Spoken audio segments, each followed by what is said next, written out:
morning children. Today I am going to do English for 8th standard, that is Sir C.V. Raman part 4. In the previous videos I explained how Raman became a great scientist, how he is passionate about the science and what are the competitive examination he took and how he is passes and get the good job and how he left this highest post and he jumped for the interest, moving towards his interest, that is becoming a professor. All this you understand in the previous videos. Okay, let us study today the 7th para. What is there in the 7th para? Come, let us see here. Raman was a kind man and he helped people when they were in the difficulty when he was working as the Deputy Accountant General. A villager went to him with some badly burned 100-rupee note. Raman was a kind man. What is the Raman? What kind of man was the Raman? Raman was a kind man. What is the meaning of kind? Karune. He is having kind. Daye swabhava ullantaha ಈ ವ್ಯಕ್ತಿ ಯಾರಾಗಿದ್ರು ರಾಮನ್ ಆಗಿದ್ರು. He helped people when they were in difficulty. As his nature is a kind nature, he is helping the people when they were in the difficulty. ಅಂದ್ರೆ ಅವರು ಕಷ್ಟದಲ್ಲಿದ್ದಾಗ ಸಹಾಯವನ್ನ ಯಾರು ಮಾಡ್ತಾ ಇದ್ರಂತೆ? ರಾಮನ್ ಅವರು ಮಾಡ್ತಾ ಇದ್ರಂತೆ. When he was working as a Deputy Accountant General, a villager went to him with some badly burned 100 rupees note. ಅಂದ್ರೆ ಇವರು ಡೆಪ್ಯೂಟಿ ಅಕೌಂಟೆಂಟ್ ಜನರಲ್ ಆಗಿ ಕೆಲಸ ನಿರ್ವಹಿಸುವಾಗ ಒಬ್ಬ ವಿಲೇಜರ್, ಒಬ್ಬ ಹಳ್ಳಿಯವ ಏನ್ ಮಾಡ್ತಾನೆ, ತುಂಬಾ ಕರ್ಕಲಾಗಿರುವಂತಹ, ಸುಟ್ಟು ಕರ್ಕಲಾಗಿರುವಂತಹ 100 ರೂಗಳ ಒಂದು ನೋಟನ್ನ ತೆಗೆದುಕೊಂಡು ಹೋಗ್ತಾರಂತೆ. Any other person perhaps would have told the villager away. ಬೇರೆ ಯಾರಾದರೂ ಇವರನ್ನ ಬಿಟ್ಟು ಬೇರೆ ಯಾರಾದರೂ if they were in this type of post, they had been sent that person. But a kind-hearted person, Raman, he didn't do like that. ಈ ರಾಮನ್ ಅವರು kind-hearted person ಆಗಿದ್ರಿಂದ ಅವರು ಆ ರೀತಿ ಮಾಡಲಿಲ್ಲ. Perhaps would have turned the village away. ಅವ್ರು ಬೇರೆಯವ್ರು ಕಳಿಸ್ತಾ ಇದ್ರು, but Raman took pity on the villager. took pity ಅಂತ ಅಂದ್ರೆ ಅವ್ರ ಬಗ್ಗೆ ಕರುಣೆಯಿಂದ ಏನ್ ಮಾಡ್ತಾರೆ ವಿಲೇಜರ್ನ. he examined the notes himself and allowed the villager to exchange the burnt note for new one. ಏನ್ ಮಾಡಿದ್ರು ರಾಮನ್ನು, ಆ ನೋಟ್ಗಳನ್ನ ಪರೀಕ್ಷೆ ಮಾಡಿ ಆ ನೋಟಿನ ಬದಲಾಗಿ, ಸುಟ್ಟು ಹೋಗಿರುವಂತಹ ನೋಟಿನ ಬದಲಾಗಿ ಬೇರೆ ಹೊಸ ನೋಟ್ನ ಕೊಡ್ತಾರೆ. Once at Raman Research Institute RRI, a candidate was not given admission as he not do well in his test. ಅಂದ್ರೆ ರಾಮನ್ ರಿಸರ್ಚ್ ಇನ್ಸ್ಟಿಟ್ಯೂಟ್ ಅಲ್ಲಿ ಕೆಲಸ ಮಾಡಬೇಕು ಅಂದ್ರೆ they should be having good marks, they should score good marks ತೆಗಿಬೇಕಿತ್ತು. ಆದ್ರೆ ಇಲ್ಲೊಬ್ಬ candidate ಏನಾಗಿರ್ತಾನೆ, ಒಳ್ಳೆಯ marks ನ ತೆಗೆದಿರೋಲ್ಲ. When his traveling allowance was paid, the candidate found that he had received more. ಇವಾಗ ಹಿಂದೆ ಏನಾಗ್ತಾ ಇತ್ತು ಅಂದ್ರೆ ಯಾವ್ದಾದ್ರು ಒಂದು ಕಾಂಪಿಟೇಟಿವ್ ಎಕ್ಸಾಮ್ಗಳನ್ನ ಫೇಸ್ ಮಾಡಬೇಕು ಅಂದ್ರೆ ಅವಾಗ they were very little people, they were taking all these exams and the people studied, the lesser amount of educators were there in the before. ಅಂದ್ರೆ ಆ ಕಾಲದಲ್ಲಿ ಎಜುಕೇಟೆಡ್ಸ್ ಅನ್ನೋಂಥವ್ರು ವಿರಳವಾಗಿದ್ರು. ಇವಾಗ ಎಂತೆಂತ ಒಬ್ಬೊಬ್ರು ಒಂದು ಚಿಕ್ಕ ಮನೆ, ಒಂದು ಗುಡಿಸ್ಲು ಅಂದ್ರೆ ಆ ಮನೆಯಲ್ಲೂ ಕೂಡ ಒಬ್ಬ ಡಾಕ್ಟ್ರು, ಒಬ್ಬ ಇಂಜಿನಿಯರು ಇರ್ತಾರೆ. ಆದ್ರೆ ಹಿಂದೆ ಏನಾಗ್ತಾ ಇತ್ತು, ಎಜುಕೇಶನ್ ಕೊಡ್ಸೋಕೆ ಅಷ್ಟು ಜನದ ಕೈಲಿ ಆಗ್ತಿರ್ಲಿಲ್ಲ. ಹಂಗಾಗಿ ಎಜುಕೇಟೆಡ್ ಪೀಪಲ್ ಕಡಿಮೆ ಇದ್ರು. ಈಗ ಎಜುಕೇಶನ್ ಅಂದ್ರೆ ಇಂಥ ಕಾಂಪಿಟೇಟಿವ್ ಎಕ್ಸಾಮ್ಗಳನ್ನ ಪಡಿಬೇಕು ಅಂತ ಅಂದಾಗ ಅವರೇ ಬರಕ್ ಆಗ್ತಾ ಇರ್ಲಿಲ್ಲ. ಅಂದ್ರೆ ಆಗ ಸ್ವಲ್ಪ ದುಡ್ಡಿಗೆ ಸಮಸ್ಯೆ ಹೆಚ್ಚಾಗಿರ್ತಿತ್ತು. ಆದ್ರಿಂದ ಆ ಯಾವ ಸಂಸ್ಥೆ ಈ ಎಕ್ಸಾಮ್ಗಳನ್ನ ಕಾಲ್ಫಾರ್ ಮಾಡಿರುತ್ತೋ ಆ ಸಂಸ್ಥೆಯವರು, ಈಗ ನೀವು ಬಸ್ ಫೇರ್ ಅಂತ ಏನಂತೀರಾ, ಆ ಬಸ್ ಫೇರ್ ಅಂದ್ರೆ ಅದನ್ನ ಅಲೋಯನ್ಸ್ ಅಂತ ಕರೀತಾರೆ. ಆ ಅಲೋಯನ್ಸಸ್ ನ ಈಗ ರಾಮನ್ ರಿಸರ್ಚ್ ಇನ್ಸ್ಟಿಟ್ಯೂಟ್ ಬರಬೇಕು ಅಂದ್ರೆ ಎಷ್ಟೋ ದುಡ್ಡನ್ನ ಖರ್ಚು ಮಾಡ್ಕೊಂಡು ಬಂದಿರ್ತಾರೆ. ಟು ಪೇ ದಟ್ ಅಲೋಯನ್ಸ್,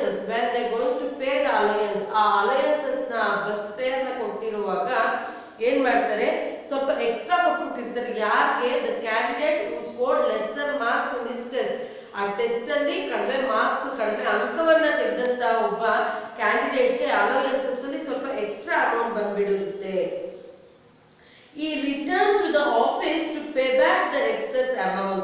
ಅವನು ಆ ಎಕ್ಸೆಸ್ ಅಮೌಂಟ್ ನೋಡಿ ಕ್ಯಾಂಡಿಡೇಟ್ ಏನ್ ಮಾಡ್ತಾರೆ, ವಾಪಸ್ ಬಂದು ಆ ರಿಸರ್ಚ್ ಇನ್ಸ್ಟಿಟ್ಯೂಟ್ಗೆ ಆ ದುಡ್ಡನ್ನು ವಾಪಸ್ ಕೊಡ್ತಾರೆ.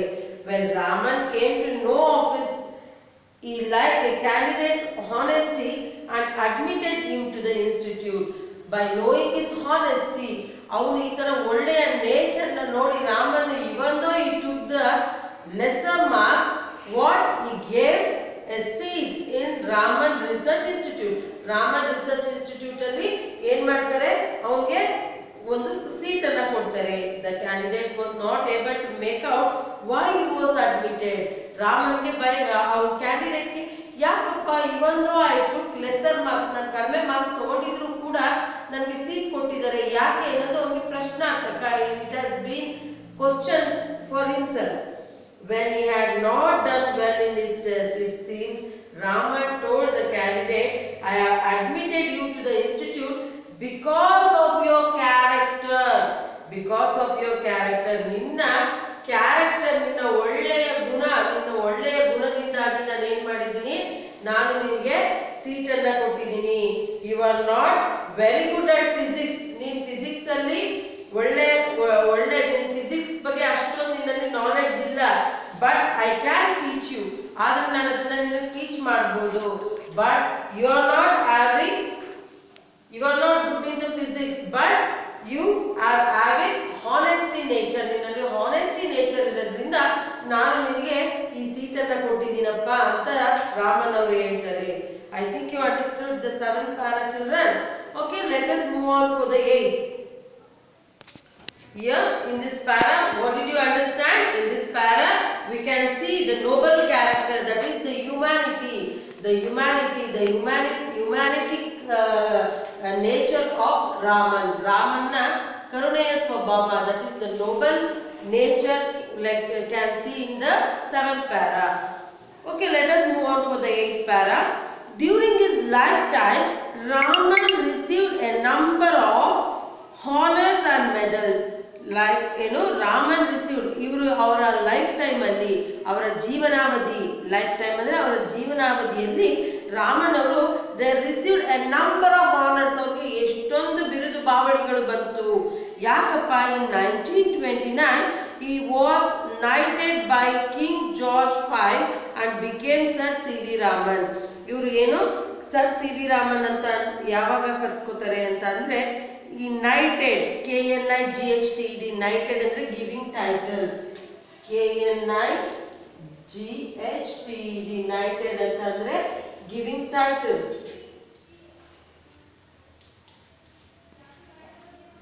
ಅವ್ರಿಗೆ ಒಂದು ಟೈಟಲ್ ನ ಕೊಡೋದಕ್ಕೆ ನೈಟೆಡ್ ಅಂತ ಕರೀತಾರೆ.